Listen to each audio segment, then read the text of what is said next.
Je pense que le travail des salles au Clarence, c'est un travail exceptionnel qu'ils font, parce que c'est vraiment personnel, c'est sur mesure. Nous, on fait du sur mesure, oui, en cuisine, mais je pense que la salle, ils font encore plus du sur mesure parce qu'ils sont vraiment...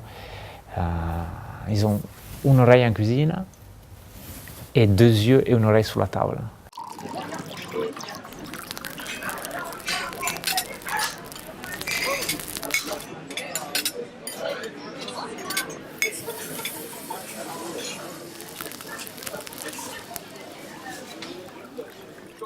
L'esprit du Clarence, ça a été créé dans un esprit maison.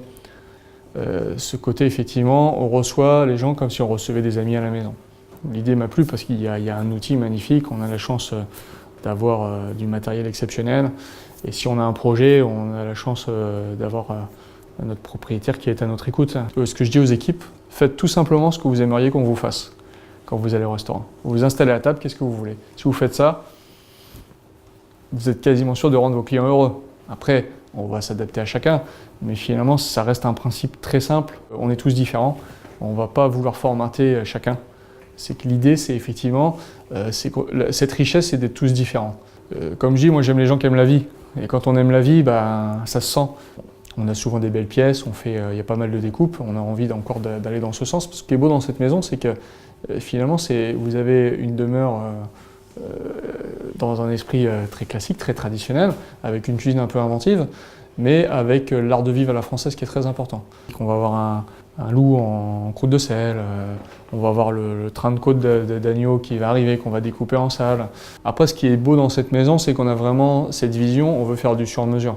J'ai commencé avec la cuisine de Christophe Pellet, donc ouais, c'était ça aussi qui était excitant. Et attrayant, où il n'y avait pas que la partie vin, quoi. Il y avait vraiment la partie aussi cuisine qui était, pour tout amoureux de gastronomie comme on est tous, qui était génial, quoi. Quand on est client au Clarence, il faut comprendre que l'esprit de cette cuisine aussi, c'est ce côté hyper intuitif et ce côté presque éphémère. Et qu'il faut accepter aussi des fois qu'on ne puisse pas avoir l'information sur l'instant. On lève la cloche, ah ouais tiens, c'était pas prévu qu'il y ait une huître qui vienne complètement dissocier en tout cas la vision qu'on avait du plat et de l'accord en lui-même. Donc il y a beaucoup de choses, un condiment. Donc ça nous fait aussi nous se remettre en question à chaque fois et aller encore plus loin dans la démarche et dans la recherche. Le quotidien n'est pas écrit, quoi. Donc voilà, c'est l'avantage de cette cuisine aussi là, c'est de se lever le matin, on va toujours apprendre des choses, quoi. Toujours apprendre des choses. Bon, en fait, on ne veut pas se mettre de limites, on peut tout faire. Et je pense que l'idée, elle est là. L'idée, c'est de proposer un endroit un petit peu, voilà, on ne se met pas de code, on fait ce qu'on a envie de faire.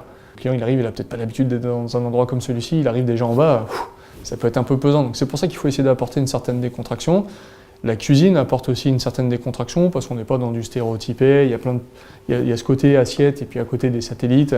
On regarde beaucoup, on observe beaucoup. Moi je sais que j'aime beaucoup être au pass en cuisine pour voilà, goûter un condiment, une garniture, une huître, voilà, celle-ci est plus charnue que l'autre, plus iodée, moins iodée, plus saline, moins saline. Voilà, après on va s'accorder aussi avec le vin. Et justement, nous, notre rôle, il est là, c'est de te dire, chef, attention, ici plutôt traditionnel, ici lâchez les chevaux. Ce qui est très intelligent, c'est qu'il répond finalement à la sollicitation du client. Et ça, c'est quelque chose de vraiment, c'est une vraie preuve d'écoute. Ce qui est très intéressant, c'est que c'est une des premières fois où je vois ça, c'est que le chef, on peut aller le voir, on dit chef, voilà, le client il a choisi ça, il faudrait plutôt lui faire ça. Et le chef, là, il dit aucun souci. Voilà, dès que j'ai un vin à faire goûter au chef, j'estime qu'il y aurait un accord à changer, un condiment à changer par rapport à une texture, un profil aromatique, enfin beaucoup de choses. Il y a beaucoup d'éléments qui rentrent en compte, mais voilà, c'est de l'échange avec Giuliano aussi, sur une cuisson.